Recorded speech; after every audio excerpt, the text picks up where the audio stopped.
Hey there weavers, welcome back. This is Grace with Tangled Webs Weaving, and today I'm going to do the second warp of the Ice and Ikat scarf using the Tencel that's called for in the pattern instead of the cotton. Now if you'd like to see me weaving the cotton version of this scarf, you can click on the link up there in the corner and you can see that. And just as a reminder, this is a pattern from the Winter 2024 edition of Handwoven Magazine. It uses 5/2 Tencel and 62 silk. The 5/2 Tencel is used in the warp, and that's what we're going to be working with today. This warp has 3 sections that are wound separately and have different treatments. 2 of the warp sections are wound and then resists are tied to create a Ikat pattern. So there's 2 separate Ikat patterns. The third warp is not got resists on it, and it is just dyed separately. All 3 warps use an ice dyeing method. The resist warps use an immersion method, and there'll be 2 different colorways for that. And then the non-resist warp uses a drip method, and there'll be a 3rd colorway for that one. So I thought it would be fun to show you the process from start to finish, and then show you the differences between the 2 results. So the randomness of the differences is just caused by the ice dyeing method. So when working with dyes, you should follow all safety protocols, such as having dedicated dye equipment and wearing a mask, gloves, and eye protection. Now the first part of this project is to wind the warps, so we'll go ahead and get started on that. Okay, you can see that I've started winding my warp for this Ikat warp, or this Ikat project, and it has you winding 18 threads first, winding the resist on, or wrapping it with the resist at intervals, and then winding an additional 24 threads on. And now I'm going to wind over what I just wound, less 1 inch. And I'm going to, so this was a 4-inch wrap. I'm going to wrap 3 inches, including the previous wrapping and this wrapping, the new wrapping. So with this is special Ikat tape, and it's kind of cellophane-y. It tears very easily. It kind of bends and moves to what you need it to do. And so I'm just going to wrap down to the end here where I had it. And I've left some at the beginning, and that will create the tie to secure it. All right, so now I'm down at the end, and I'm just going to wrap back to the beginning so that I can tie it to that one. And I'm wrapping it fairly tightly because I don't want any dye to get under it and color the warp underneath there. If you wanted some dye to penetrate, you could wrap it a little bit looser. And I didn't quite leave enough of the tail because I don't want to tie a knot in this. I'd prefer to tie a slip knot, but such is not going to be the case. So that one will be a knot. Maybe I can do the slip knot in this one. So it's kind of hard to figure out how much tape to take off the roll because I've got this big roll of it here, and you can see it's kind of cellophane-y. It tears really easily. So now we're going to do this one over here. And maybe I'll take off a little extra. This stuff is kind of expensive, but you get a ton of it. And I've only been able to find one source for it. So the price is what it is. Okay.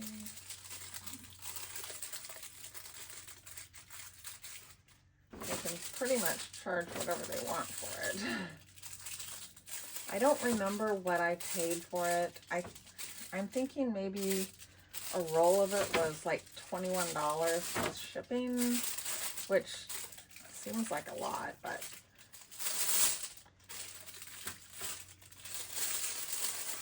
okay.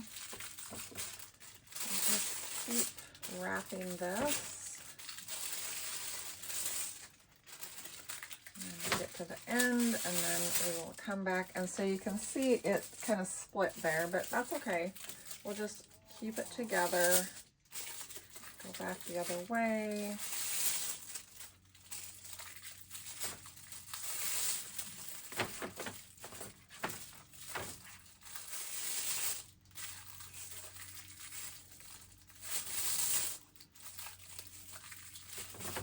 So when you do this, you kind of have to pull your warp away from the warping board. So now I'm back to the beginning, and see, now I have a lot left over.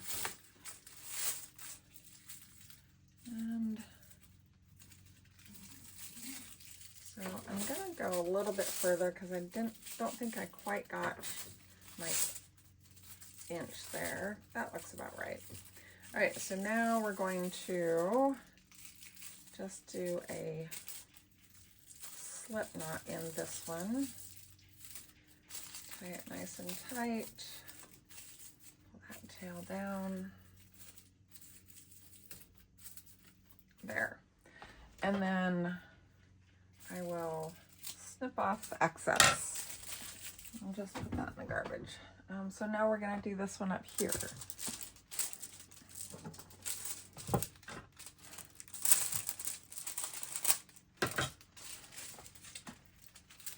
Okay.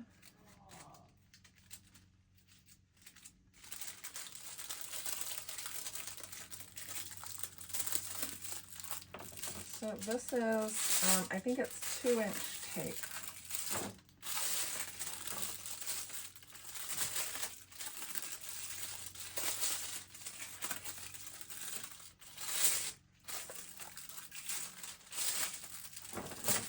The more you do this, kind of the more comfortable you become with it, kind of feeling how it works.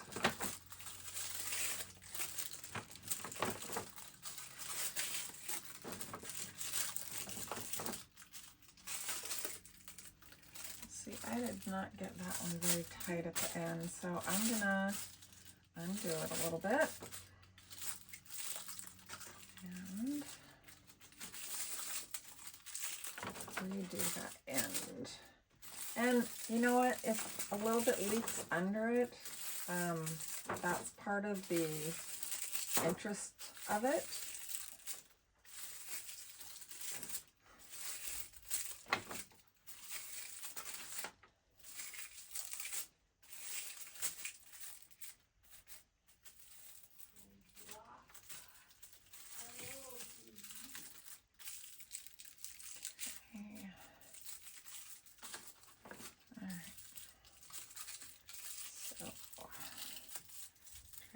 Long end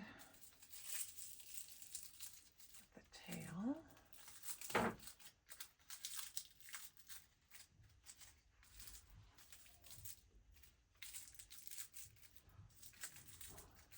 Okay, so now we'll just keep doing that. I've got one more section to wind, and that will, I'll do the same wrapping, but I will only do an inch instead of, or 2 inches instead of 3 inches.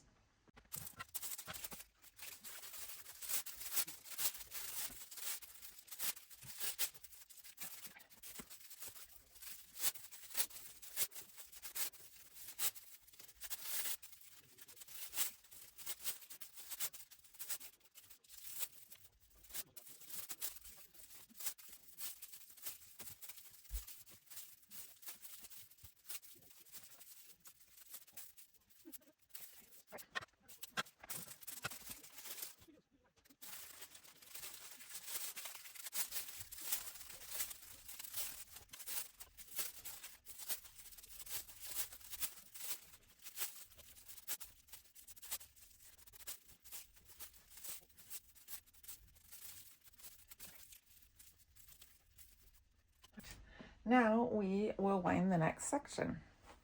So I've got the dies set up for my dyeing the warps. And there are 3 warps and 3 sets of dies. So I have these little paper cups that I'm mixing it in. And these are going to be used as dry powders. To dye Tencel or cotton,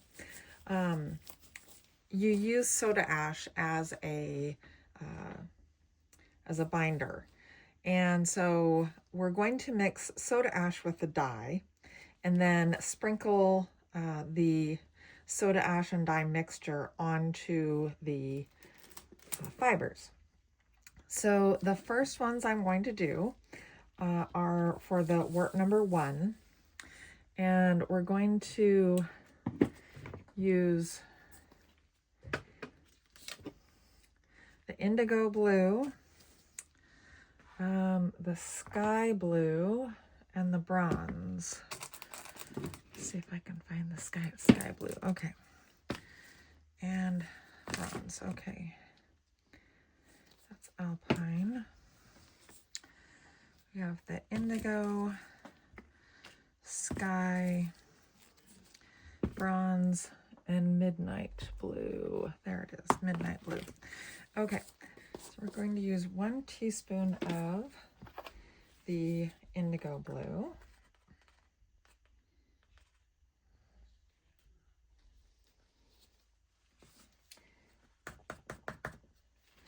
And I'm going to wipe my measuring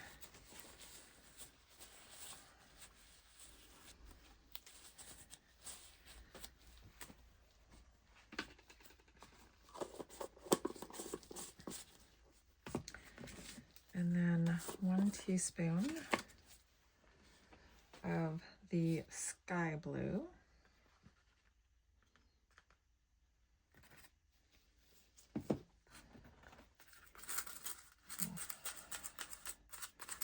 It'd be best to mix these up.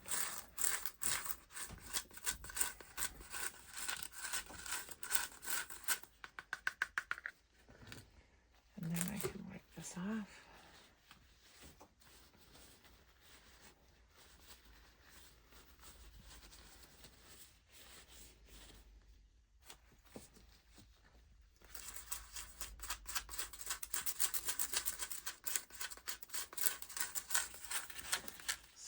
You can see I'm just mixing these up so they're combined.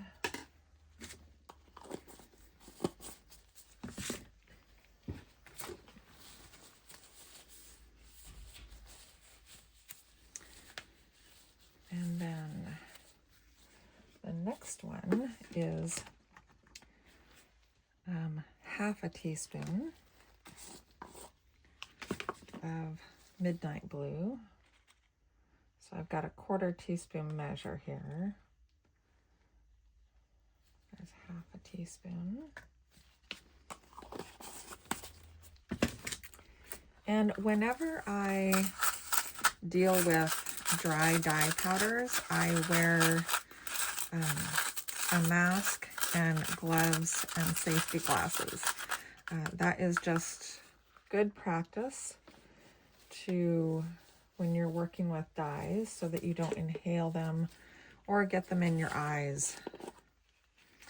And then bronze is half a teaspoon.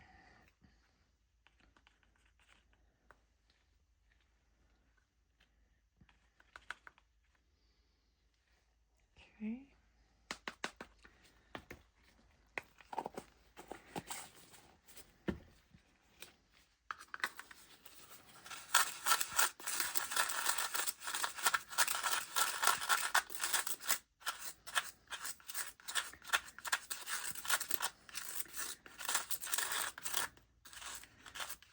And the soda ash tends to get clumps in it sometimes, so I like to try and break those up if I can.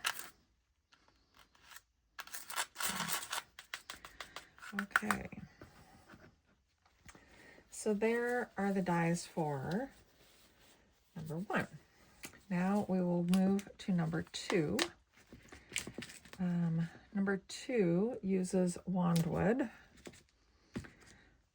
strawberry skies, which is this one. And I'm doing some substitutions.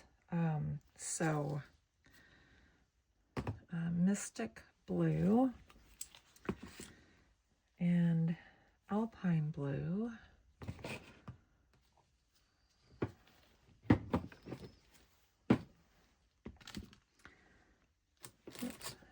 Alpine blue and indigo blue. All right, indigo blue. All right, so wandwood is 1.5 teaspoons.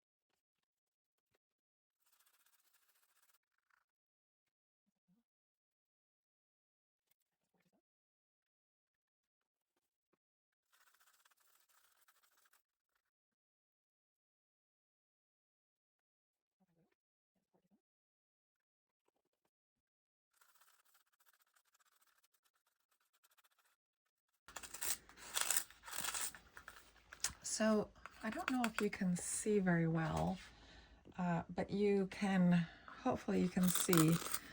So some of the dye chunks are quite chunky. So for this particular dye, so I'm curious how that is going to come out when we put it on the yarn.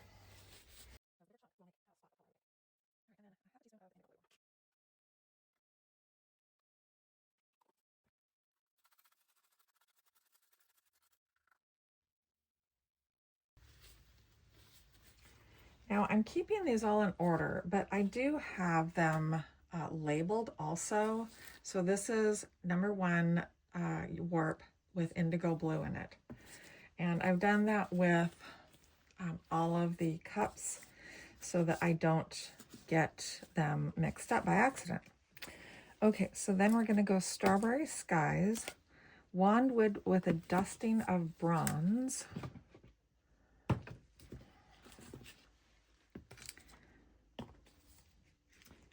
mystic blue, and then alpine blue. All right.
And that is the dye mixtures. So now I will lay out the warps. And for the cotton warp, I did not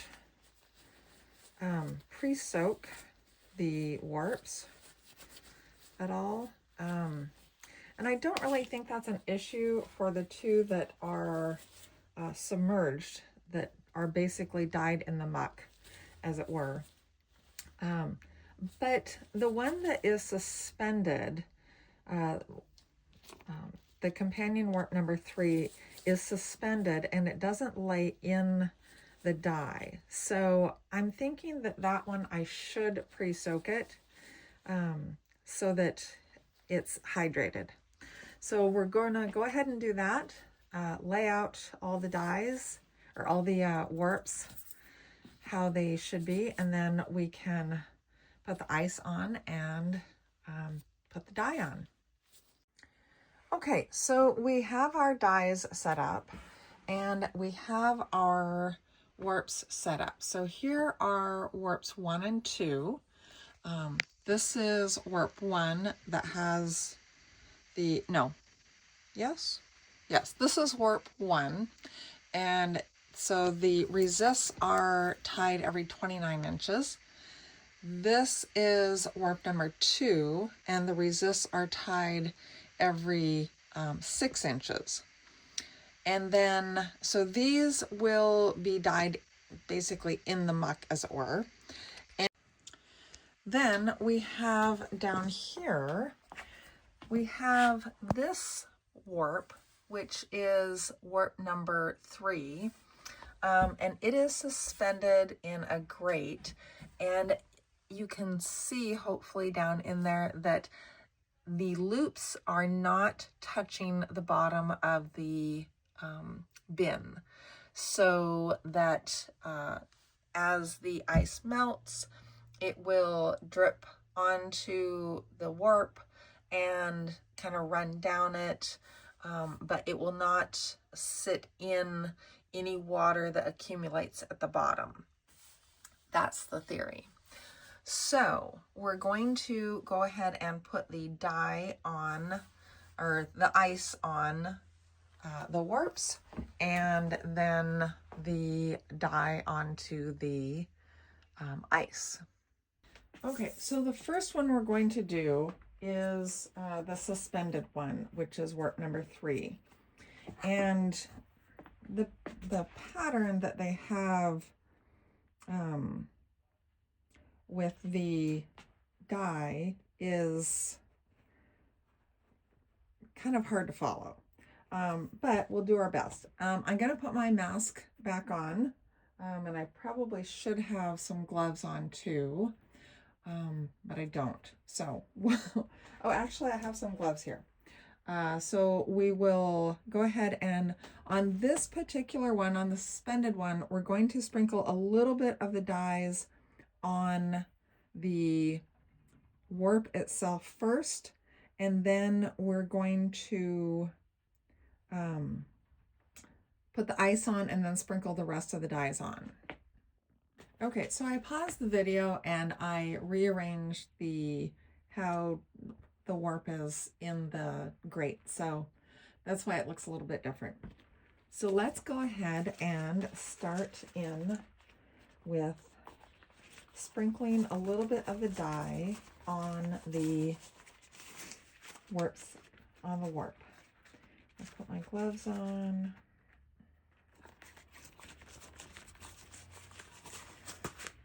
All right, so we're going to Strawberry Skies. We're going to do a little bit kind of here and over here, and then the Wandwood, we're going to do a little bit here, maybe there, and then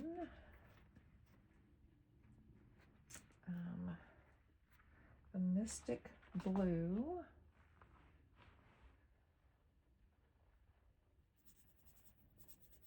Do a little here and over here.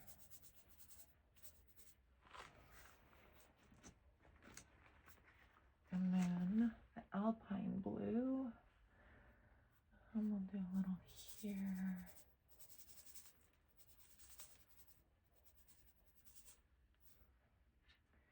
And across there like that. Okay. So now we're going to put the ice on. So I have 10-pound bags of ice. And hopefully it's broken up enough.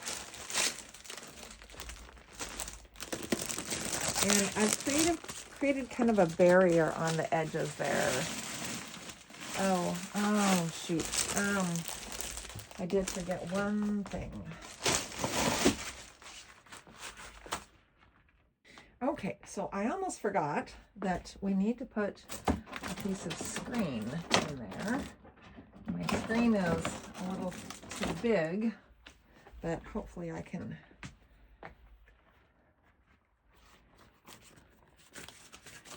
keep it in there. All right. Now we are going to pour the ice over the screen.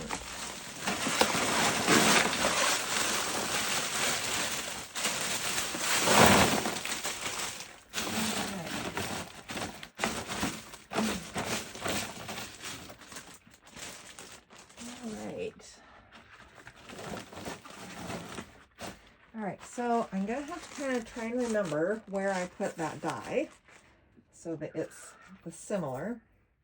All right, so we're going to do the Strawberry Skies first. And like that. And there.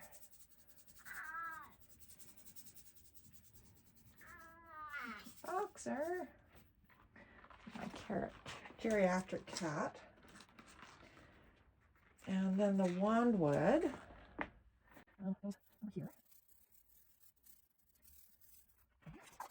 And this blue over here. And over here. And then all the blue over here. And over here. And over here. Okay. So that is that one.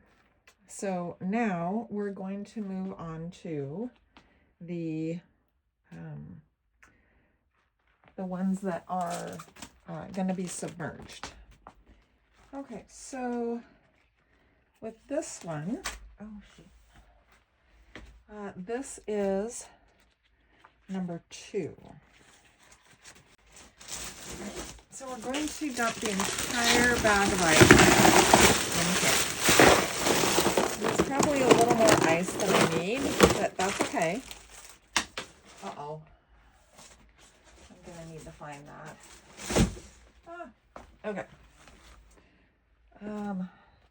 Now for number 2, we're going to, the warp goes this way. We're going to go crosswise on with the dyes. So I want to do 1/5 of the length. Okay. This one.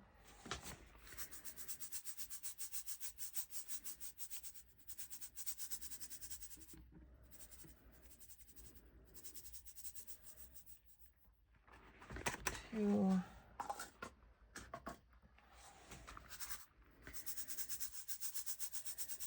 3. Oh, that's very pretty.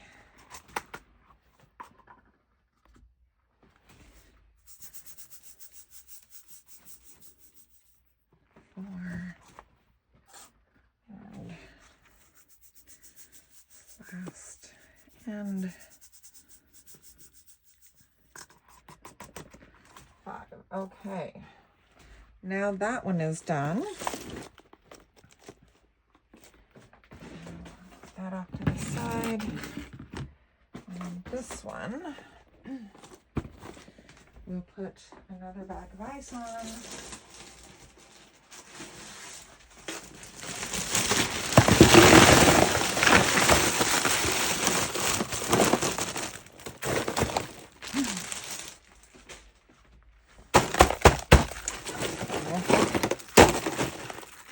That needs to get broken up.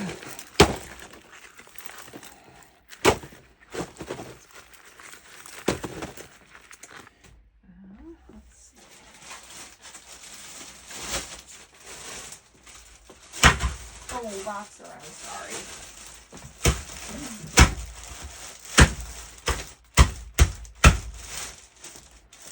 Sorry, kitty. All right.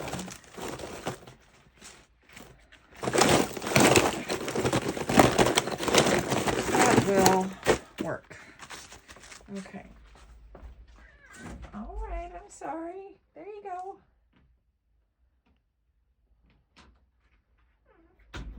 Okay, and then we're going to do the same thing with this one.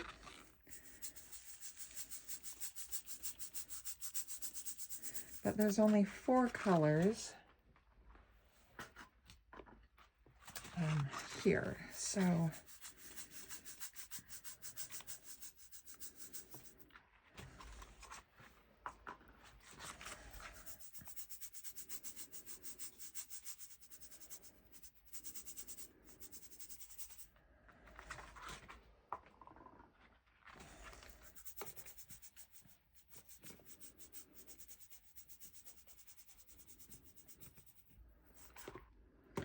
oops, I kind of got that one over there. So we'll see how that turns out. That's the kind of cool thing about ice dyeing is, well, even with any dyeing, you don't necessarily get the same results every single time. So now we will let these sit.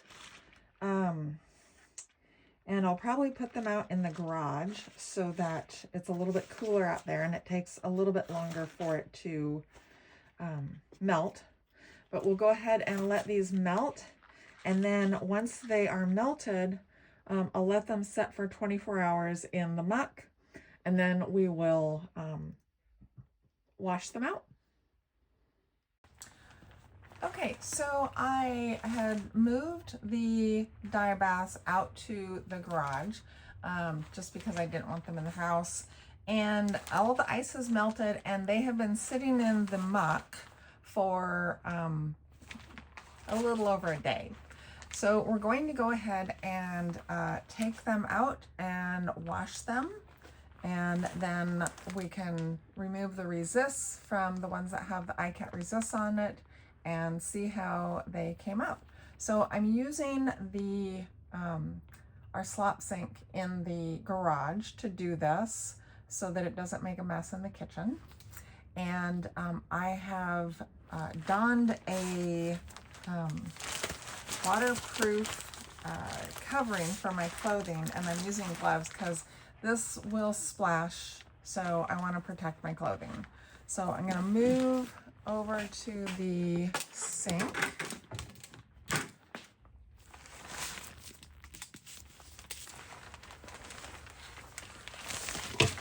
I think I'll get that out. And the first one I'm going to do is the one that has been suspended. And I can see, looking at it, that some of it did get down in the muck that was collecting in the bottom, but that's okay. So we'll squeeze that out a little bit. And so you can see how this turned out. And I think it's going to have turned out a lot better than the original one that I did. So we're going to use cold water, and we're going to rinse out some of the excess dye. And I don't want to get it too tangled up with itself. So we'll just work along, and I'm using cold water, if I didn't say that before.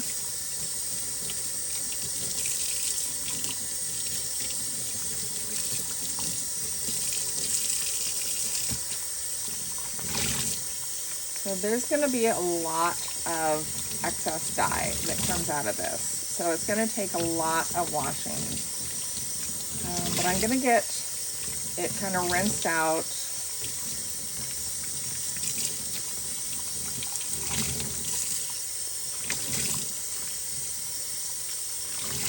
And that's good enough for now.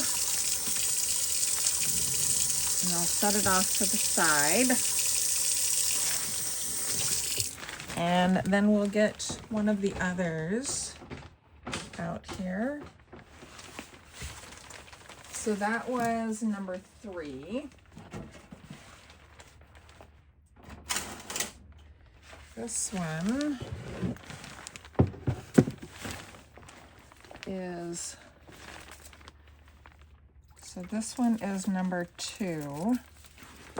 And it looks like, I mean, when you're looking at it, it looks like, well, all those colors that we put on there, they just all mixed together, but they didn't. Once you rinse it out and it dries, you will be able to see the different colors.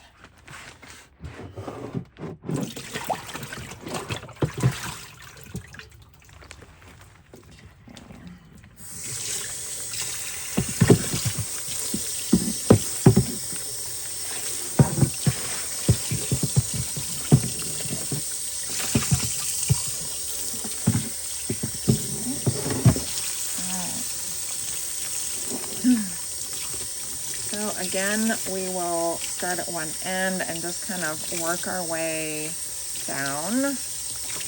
And you can see the resists are there. So underneath those resists, there'll be white. And there might have been some bleeding of the yarn into underneath the resist, but that just kind of creates some more color variations.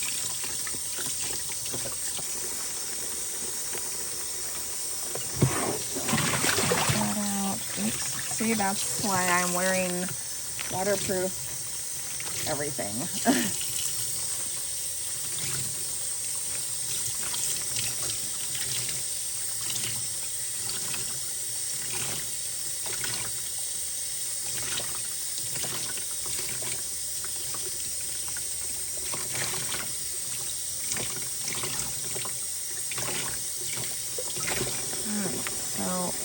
Go ahead and set this one aside,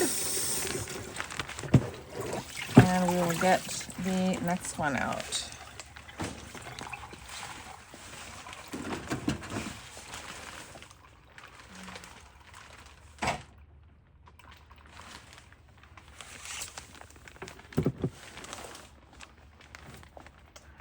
Okay.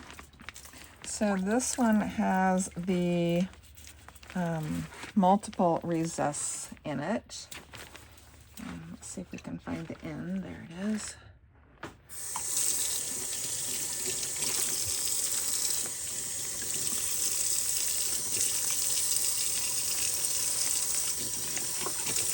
And I think I'm going to try an experiment. So I'm not going to dump this bin out. I'm going to I think I'm going to try putting some yarn in there and seeing if it will use up some of that excess dye that's still in there. Okay, I'm going to take this out. Set it off to the side.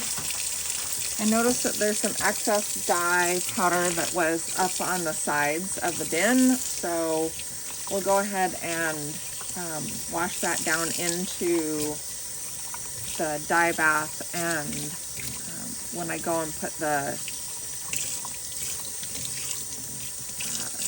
more yarn in it to see what kind of dye I get.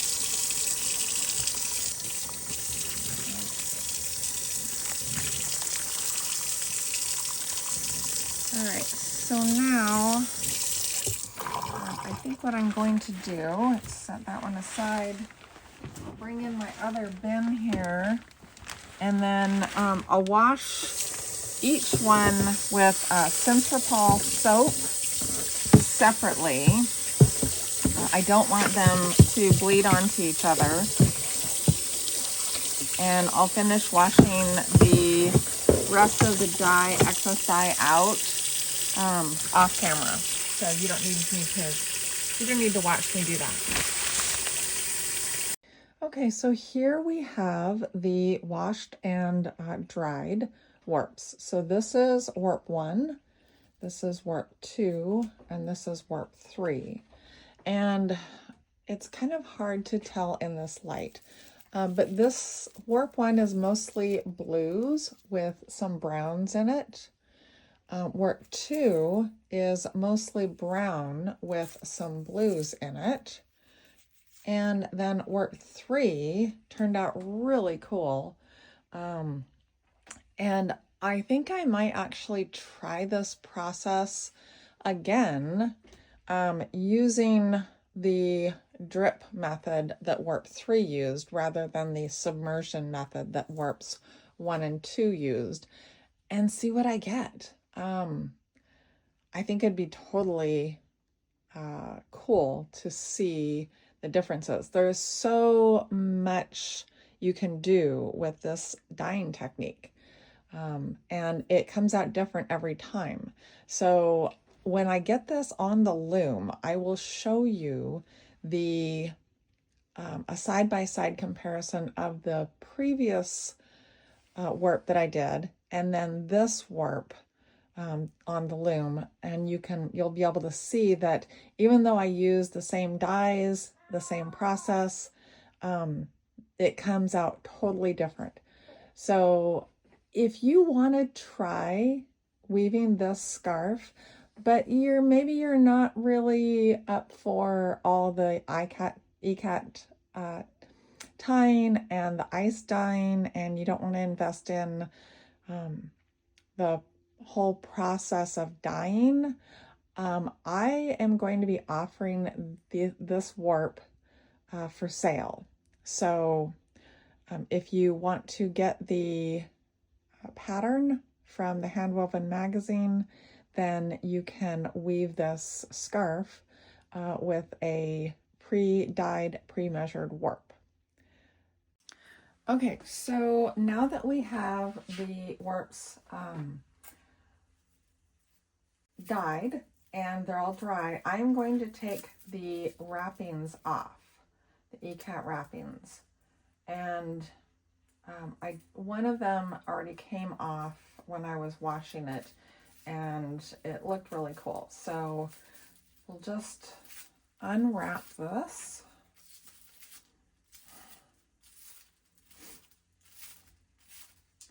And you can see how it's white underneath there.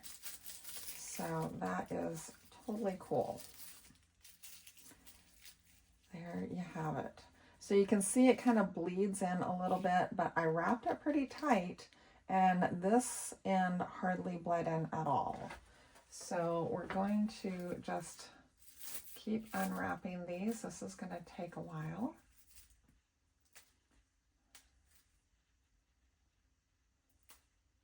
And I'm going to try to avoid using the scissors so that I don't cut any of the warp threads by accident like I did last time.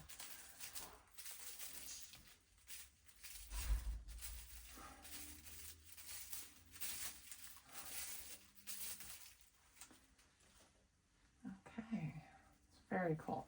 So let's go ahead and unwrap one of these. These are the multi-stage wraps. So we're going to unwrap the 1-inch one first.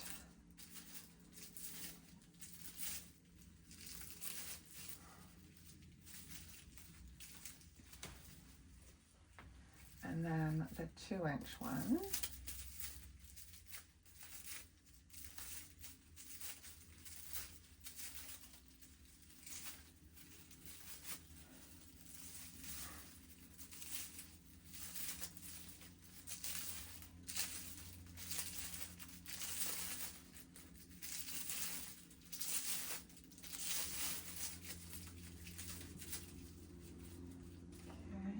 So there you can see, oh, there's the 1-inch one. So you can see how this one actually bled a little bit because it probably wasn't wrapped as tight. And then we will take off the 3-inch one.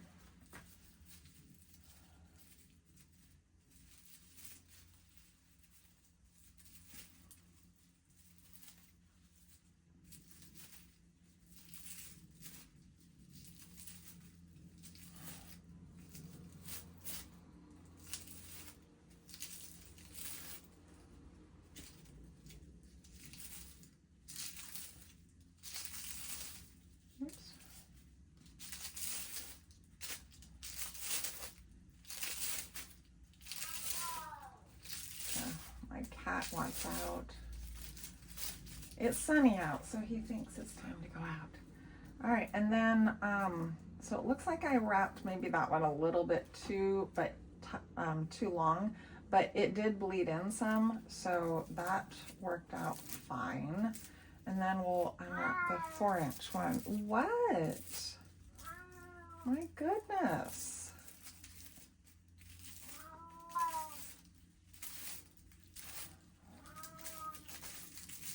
It's not 70 degrees out. It just looks that way.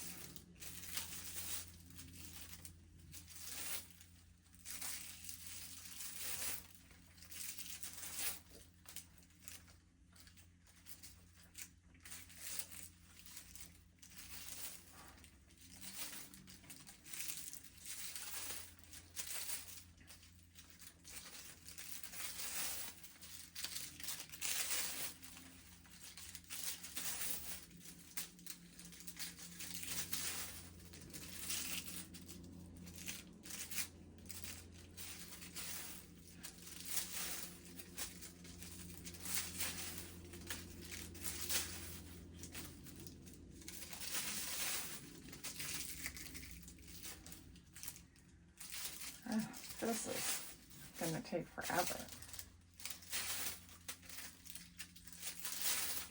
I guess it's going to take pretty much as long as it took to wrap them. Okay, so there you have it. There is the 4-inch section, which was nice and tight. You have a 3-inch section, a 2-inch section, and a 1-inch section.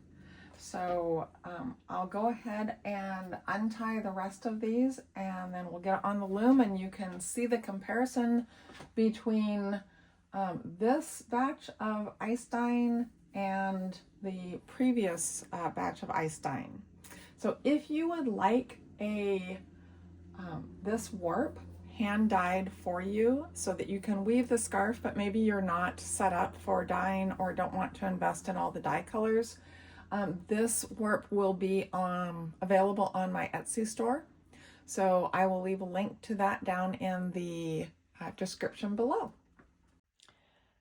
Okay, so we have the new warp on the loom, and you can see how much different it is from the previous dye job. This is actually threaded backwards from the one that I did before. So this, on the previous one, this warp is over here and these are over here. But otherwise, it's exactly the same. And this just shows the different colors that you can get when you do dyeing, and especially ice dyeing. Now, the warp number 3, which does not have the resists on it, does still have a lot of blue in it, but it's got a lot more browns and greens in there too. So I'll be really interested to see how this turns out when I get all woven up. So that's what I'm gonna do now. So here's the side-by-side comparison I promised you with the warp on the loom. Warp 3 is on the left in the first warp and on the right in the second warp. But you can see the color variations in all three warps. While the colors are similar, the intensity of each one varies between the two warps. So that's the fun, unpredictable aspect of ice dyeing. And here we have the two scarves compared side by side. This is the first one where we did the cotton warp, and this is the second one where we use the Tencel. Now, when I scrunched this one up and with the waste yarn to create the pleating, it pleated up into about this wide of a scarf. And I thought, well, that's not very good. I can't wear that. And I can't compare the two. So I got it wet again and rolled it in a towel and then let it dry flat. And so there's not nearly as much pleating. And that's okay. I like the result. But you can definitely see the difference in the colors. Again, this one is cotton, this one is Tencel. But I think the difference in the colors that you're seeing is mostly due to the ice dyeing. Now, this is the unresisted warp, as is this one. So they're side by side here. You can see there's a lot more of kind of a pale blue in here with some whites and some of the darker browns and whatnot. Here, it's more muted. There's a lot more of the browns in it, and I'm pretty sure that that's really just from where I put the dye powder and how much I used in each section. So we'll go ahead and flip it over so you can see that also. So again, this one is mostly blues, and that has to do with where I put the dye powder. So then in the Ikat sections, on this one, or on both of them, the 2-inch resists are alternated with the multiple 4-inch resists. And so that's why in some of these you get, so in each pleat, you get kind of a stair-stepping. And you can see, again, the difference in the intensity of the colors. This is more of a darker blue, and the Ikat section looks like it bled a little more in this one and this one, not so much in these, which is fine. But you can also see how the Ikat sections line up a little bit different in each one, which I thought is pretty cool. So again, the Ikat resists are part of the randomness of the whole project. So we'll go ahead and flip this over again. You can see in this one there are more browns than in this one. Well, I should say there are more browns than on this side, or on this section. This again is more muted, and I think it ended up being blending a little bit more. Part of the difference may be the fact that it's this one is not as pleated as this one. So if you kind of spread that out, you can see a little bit more. But two totally different scarves as far as how the colors came out, yet you can still see a lot of similarities in them. So I think each time you do this project, you're going to come out with a little bit different result. So the last thing I wanted to show you is that I had some extra warp and some weft.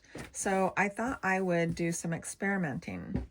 And this is the same warp as the second warp, but I used some of the extra weft that I dyed in the plain weave sections here.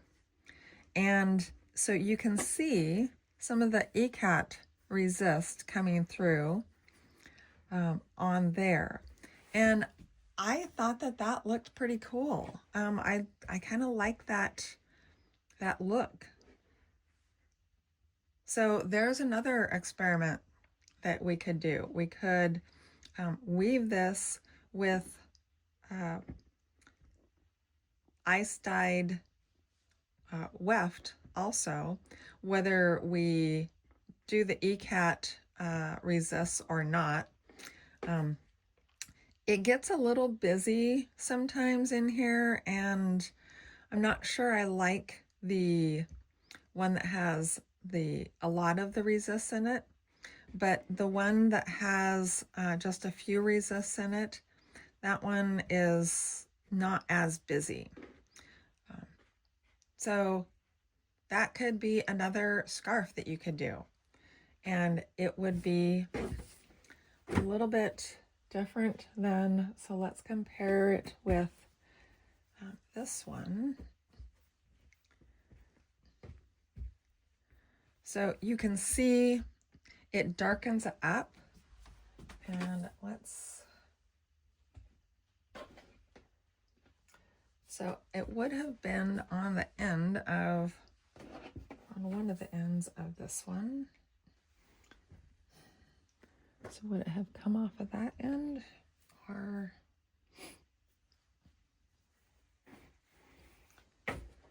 that end? So I'm thinking that it came off of this end of the warp. You can see how different it makes it look. It blends the colors a lot differently.